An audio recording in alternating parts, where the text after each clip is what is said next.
по-вашему, Северный Кавказ сильно изменился за 20 лет после распада Советского Союза?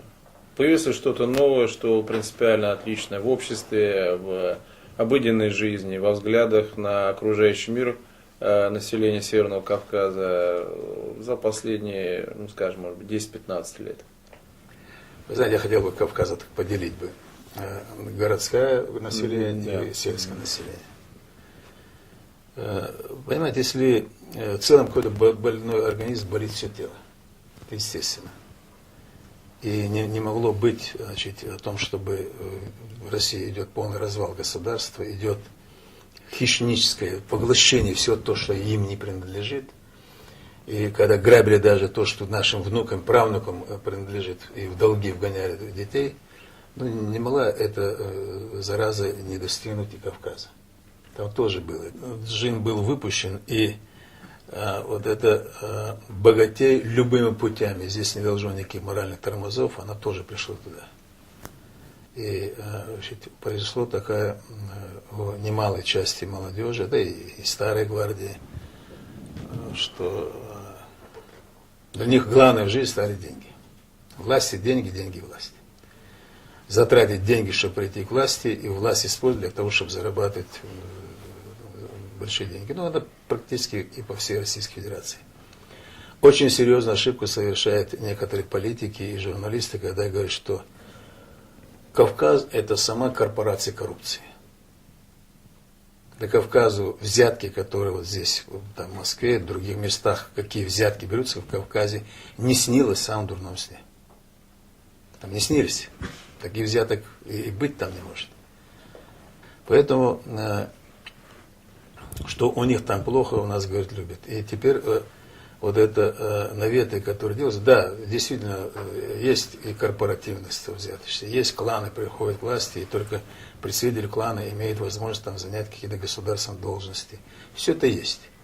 Есть продажность и правоохранительной системы, судебной системы и так далее. Но вы мне назовите, где это нет. Это везде, к сожалению, есть. Везде. У нас даже почти во всех вузах, таких даже престижных вузах, тоже распространено взяточничество. Но говорит, что там борьба не идет, не делается, это тоже неправильно, это делается. На Кавказе очень болезненно воспринимает, значит, демонизация выходцев с Кавказа. Она идет повсеместно. Она идет и в электронных средствах массовой информации, и в печати и так далее. Я еще раз повторяю, что банальные факты, которые ни в коей мере не стоило раздавать, потому что в советское время были, и как вот бытовым относились, мы из них делаем национальный проект. И национальный проект по развалу России считает. Если таким образом будет идти, другое вам скажу, что выход с Кавказа, по окончании вузов практически не имеет возможности поступить на государственную службу. Практически. А вообще правоохранительные органы, там очень сложно это нужно. Мне приходится обращаться на самое высокое уровень Министерства внутренних дел. И это, естественно, негативно очень сказывается, потому что там уже вырабатывается мнение, что мы вне закона. Быть кавказцем, то это уже отягчающее вину обстоятельства. Вот раньше было совершение преступления в состоянии алкогольного опьянения или наркотического возбуждения, это являлось отягчающим вину обстоятельством. А сейчас является быть кавказцем, это отягчающим вину обстоятельством. Ты априори уже в версии номер 1, ты не прав. А почему это происходит? Потому что вся наша правоохранительная система, вся милиция и почти все ФСБ, оно прошло через Чечню. Хотят они того или нет, но они все подразделения, которые по всей Российской Федерации были в Чечне, они потеряли своих друзей, там, родственников потеряли, своих напарников и так далее. И у них своих конфликты были. И, безусловно, они тоже не с самыми теплыми отношениями уехали оттуда. Вот я встречал людей по пьянке, забывая, что я являюсь этих чучмеков, мало довели мы их и так далее, и так далее. Я говорю, так я вот чуть-чуть, может, с меня начнешь? Да нет, ну ты свой. А что же вы вот нас делите? Ты свой, там чужой, а я в душе, я есть и буду оставаться чеченцем.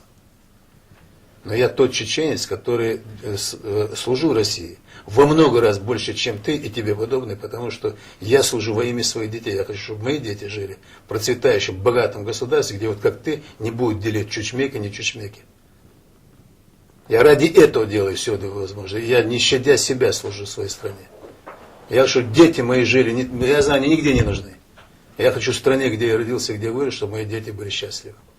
Чтобы им пальцем не тыкали, в школе не говорили, что ты не наш. Я этого добиваюсь. И таких, как я, огромное количество на Кавказе. А в чем выход из ситуации?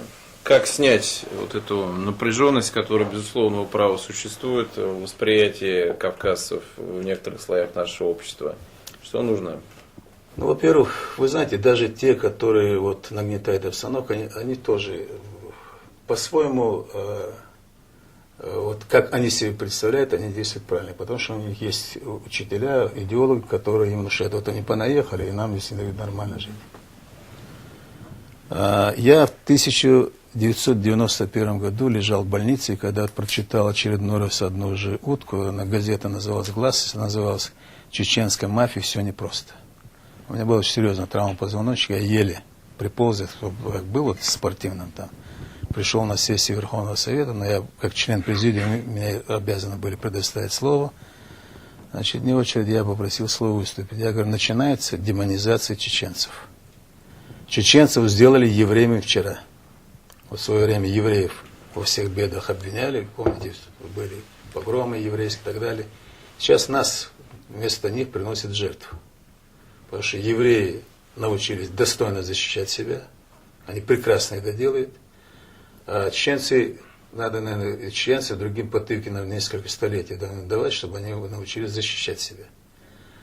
И я говорю, сейчас все грехи, развала экономики, растаскивания и так далее, навешивают на нас. Я вам приведу пример чеченское визо. Оно чеченское визо называлось, потому что в Чечне было впервые возбуждено уголовное дело по этим авизовкам. Когда на машине задержали, битком, как дрова, нагружены деньгами. И при Дудаеве возбудили уголовное дело. И приехали сюда, пошли на Петровку, там просто рассмеялись, чтобы машины вывозили деньги. Бред собачий. Значит, МВД их не приняли. Потом говорят, а у вас же, говорят, представители, там, председатель комитета, курирует все силы структуры России, что к нему не идете? Ну, когда позвонили, я говорю, приведите меня. И когда я начали сказать, что так похищать деньги, я ухмыльнулся, я говорю, ладно, а как это делать, покажи мне, дайте листок бумаги. Он взял, написал мне просто как банан. Я тогда сразу министра внутренних дел, министра безопасности, генеральную прокуратуру вызвал. Я говорю, вот, смотрите, они тоже ни себе чего, говорит, как просто все, похищать деньги. И тогда это называлось чеченское визо. Я был председателем комиссии по организации работы и расследованию преступлений.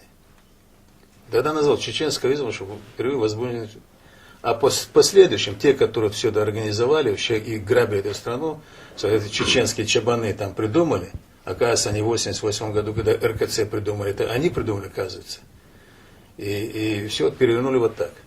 То есть началась демонизация Чечни. Но сейчас уже все понимают, что это была блестящая политическая игра для того, чтобы развалить, то есть, растащить страну, обвинить в том, что это виноваты чеченцы. То есть чеченцы были принесены в жертву. Но сколько же горя и страданий пришло после этого.